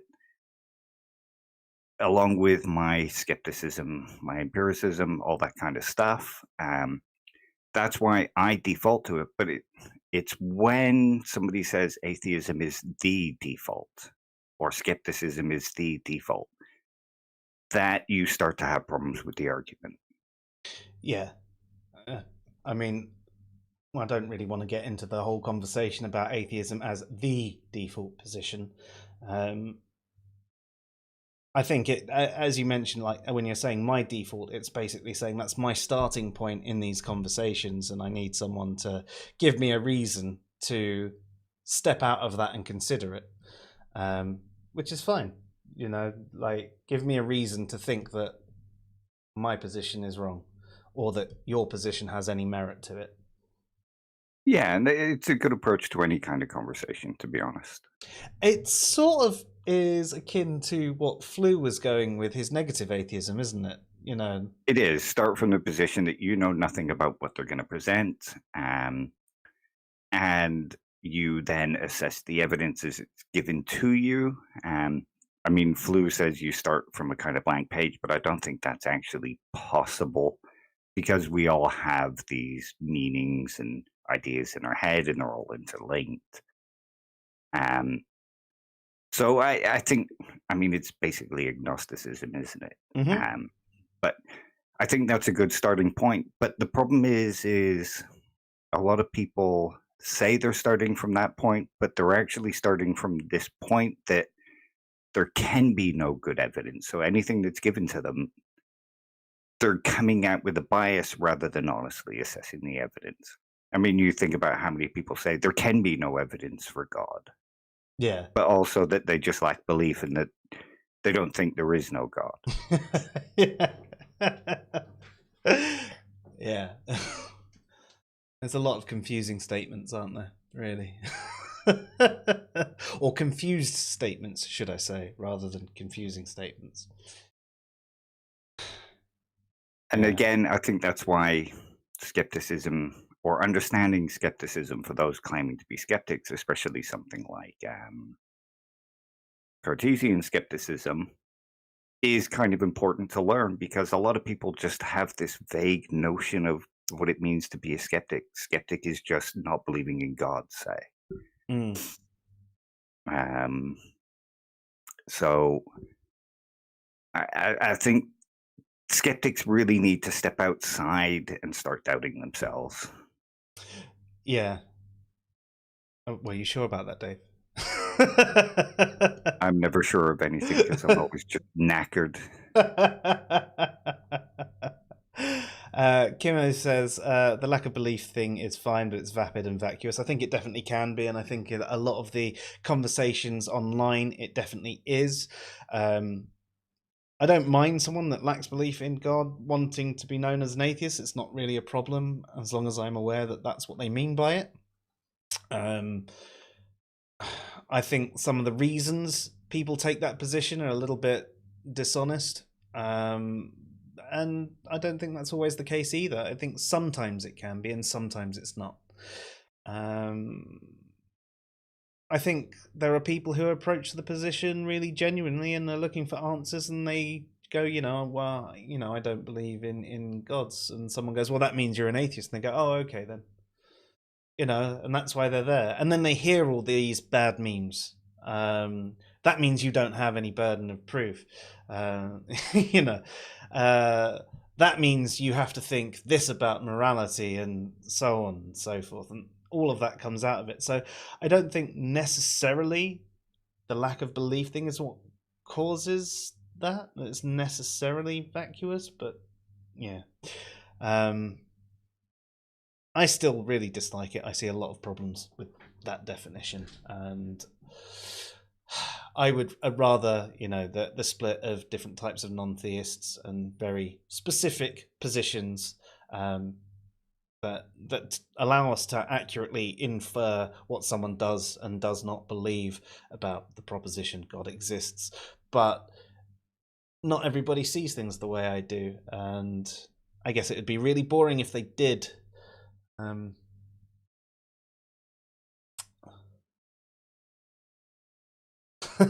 I just lack belief in good evidence. Yeah, I mean, there can be an argument to say that there's no such thing as good evidence. That's just largely accepted. I don't know how good that argument would be in itself, but is that a good argument?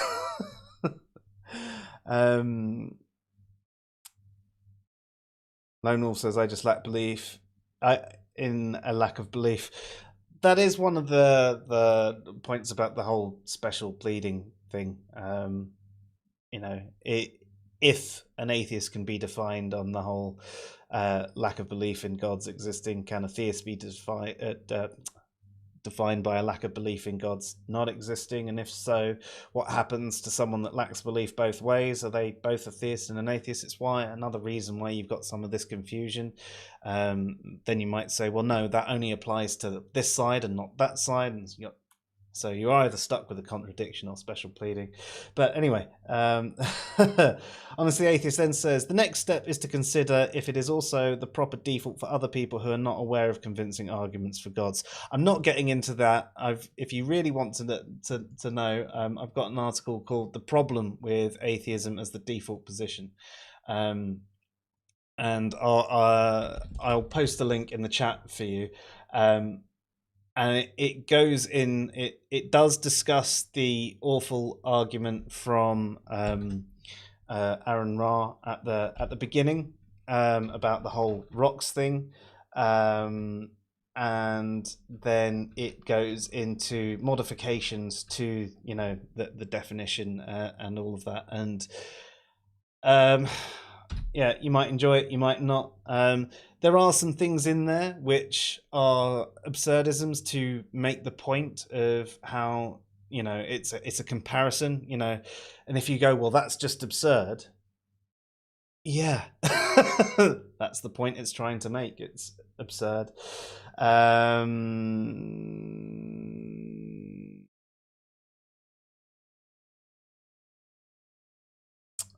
Sorry. Cafe, I lack the theological understanding that would inform me what would constitute direct evidence for God within a theological context. Yeah, I think depends how good you want the evidence to be. If you're talking about scientific evidence, I don't think you'll ever really get that, will you? Not in our lifetimes. But yeah.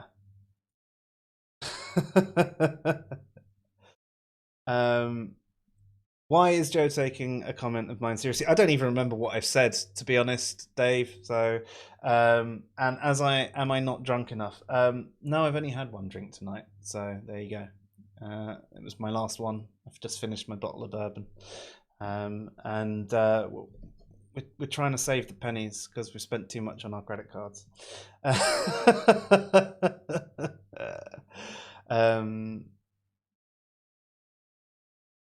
Anyway, cool. So I think tonight we've gone over the basics of what skepticism and empiricism are. We've given a number of examples about and evidentialism as well. We've given a number of examples of how some of us atheists have hung up our skepticism and empiricism and evidentialism for things that might make us feel good or make us fit in with the group. I've even given examples where I've done it in the past myself. I don't think any of us here, apart from Dave, would claim to be flawless.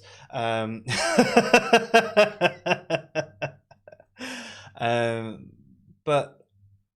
I think it's something we all need to be working on, and I think it's great that we can all challenge each other. And yeah, I think there's a lot that we can work on, and it would be nice to find some way to help combat the aggressiveness within the atheist community. Because as I mentioned earlier, when enough comes at me, it turns me that way myself, and I don't like getting that way. I don't enjoy those conversations, and I don't like being that way externally for other people to see as well. It's not my default. I think from the number of conversations you might have seen us have around here, even when we've had people disagreeing with us or having a different position to us, as long as they've been the right kind of conversation, it's fine. And I think that's what we try and need to take into the social media realm. And I don't know, especially in places like Twitter, where you've only got these little bullet points, so everything seems like you're being snappy with someone. You can really get rid of all of that hostility.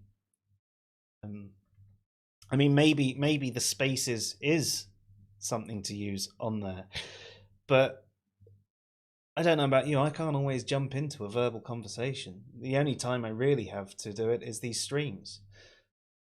The rest of the time it's text. I wish Twitter would evolve their platform to allowing, a decent comment length. But then would that just lead people into leaving pages and pages of information? And I don't know. There's so many different ways to think about it. Honestly, Atheist says, I think some honest interlocutors use the lack language as an attempt to be epistemically humble. They don't want to claim some kind of omniscient knowledge about the fact that may be undetermined. I think you could be right there for some people, although a lot of those people also say that they're agnostic atheists. They don't know and they lack belief. And then they don't understand that when they're saying they lack belief, they're already saying that they lack knowledge, because knowledge is a subset of belief. So again, the whole agnostic atheist label is an attempt at being epistemically humble. But then when you try and explain to them these things about knowledge, you end up back in this whole circle of, no, that's not it. And the other, I actually, an example on this one the other day, I was talking to someone said, no, knowledge isn't a subset of beliefs. Knowledge is just facts. Yeah, knowledge is the collection of facts. Yeah. Belief has nothing to do with it. Yeah.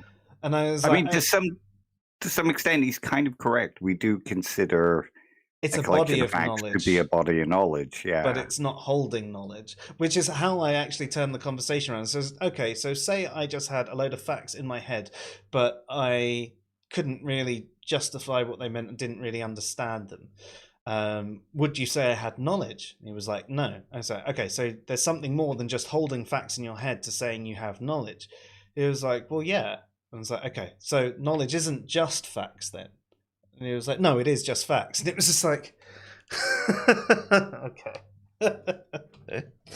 But there's, a body of knowledge is different to actually having knowledge, isn't it? But yeah, anyway.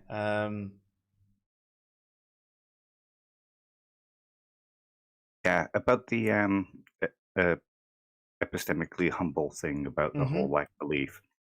You'll get people who will argue that they hold to the lack of belief definition because they want to be humble. They don't want to say they know something that they don't, or believe something that they have no knowledge of. But then turn around when you say, well, there's more than one definition of atheism, and get all uptight and argue for why there's only one definition. Yeah. As Kimo says, I've consistently found that theists understand the terms atheist and agnostic better than most online atheists.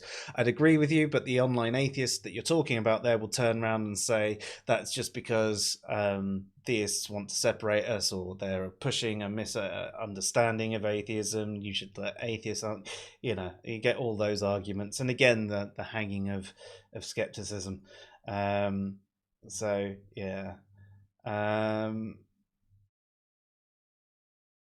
I thought you guys rejected the agnostic atheist label. I think it's ridiculous. I understand why people use it though. I don't use it. I was just explaining why when someone uses agnostic atheist, what they're generally saying, I don't know if gods exist or not, but I lack belief in gods existing. What they're actually saying there is I don't know twice, because knowledge is a subset of belief. So if you lack a belief in something, you're already saying that you lack knowledge in it. So technically, the lack of belief atheist and agnostic they're basically saying it twice. It's superfluous to say it. And technically, you could even say when they're saying agnostic atheist, they're actually saying they don't know if they're an atheist or not. Like, depending on how you join the words. But that's a very uncharitable reading of what, them using agnostic atheist there. Command Cyborg says, some agnostic atheists say they don't believe there's any gods, but they don't know, or it's impossible to know.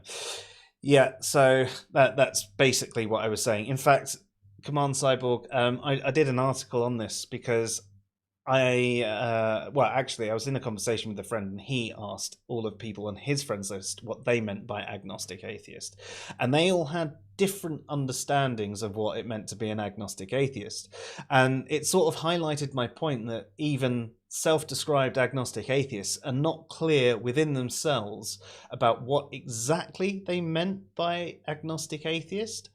Um, so and especially when you use how these terms are used more within philosophy, rather than online conversations, it gets even more muddled, which again is why I don't think the label is a particularly good one. However, I do tend to understand what people use by it and what they're trying to convey. I just wish they would accept what I'm saying about knowledge being a subset of belief. But yes.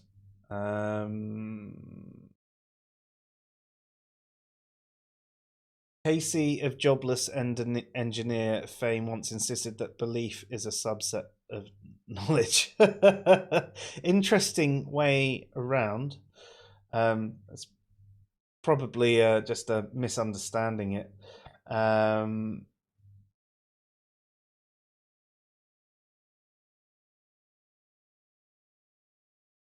You have a somewhat unique view of knowledge, but that will probably be needed to be explored on another stream. Yeah, if you want to have a conversation about that in future, Honestly Atheist, we tend to stream about 9 p.m. GMT, that's 4 p.m. Eastern, though we could always go a little bit later if that works for you.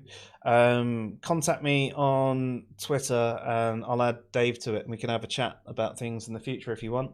I'm well up for that. Lone Wolf, I wish I understood any of these terms or ideas. I just hang out here hoping some of the smarts rub off on me. Don't be silly. I think you understand a hell of a lot of this stuff. Probably way more than I do, and you just sit here laughing at me going, oh, you got that wrong. You got that wrong. That's what Dave does. Well, I don't know what I'm talking about either. But you make it seem like you do, so there you go. That's only because of the printouts of books behind me. You know, the cardboard boxes with the piece of paper wrapped around them. Oh, hey Jeff, how have you doing? What have you missed? Pretty much everything. We're wrapping up for the night. So sorry, dude. Kimo says, I'd view askew someone who claimed knowledge of a thing without believing that thing. Yeah, that is it.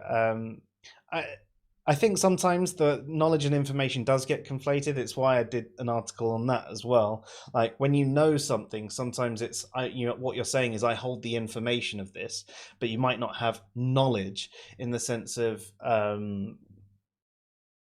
there's I could tell you right now the square root of 196 is 14.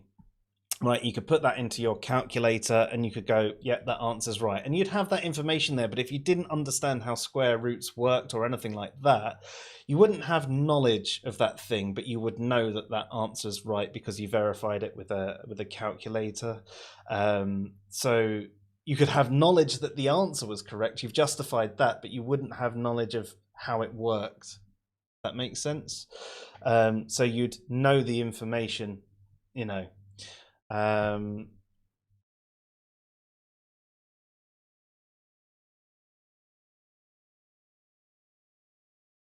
Right, cool.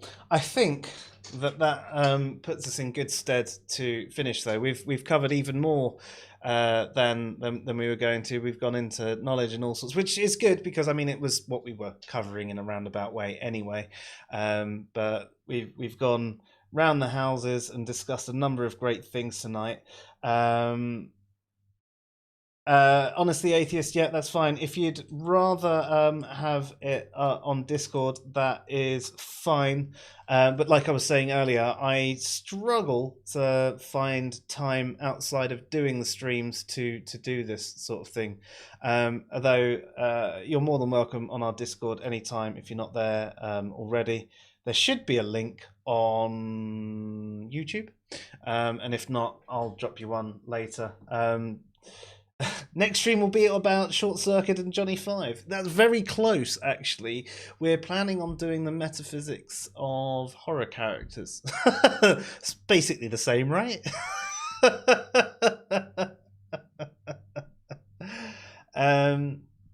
So yeah, we're going to be doing vampires to start with, and the different types of vampire. Basically, just a bit of a fun stream. Something that you don't necessarily have to think too much about, because my brain power can only handle one stream where I put any effort in a week. But yeah, hopefully you guys will all enjoy that, and hopefully we'll see you on Thursday. But before we go, I would like to say that I think every single one of you should check out the what was it called, Severance stream. We did a stream recently about Severance, or the philosophy behind Severance, and also check out all of the morality stuff that we've done recently. I've recently released a video on moral realism. But thank you everybody who's tuned in tonight and the replay. You've been watching the Sci-Fi Show. I'm Joe. And I'm Dave.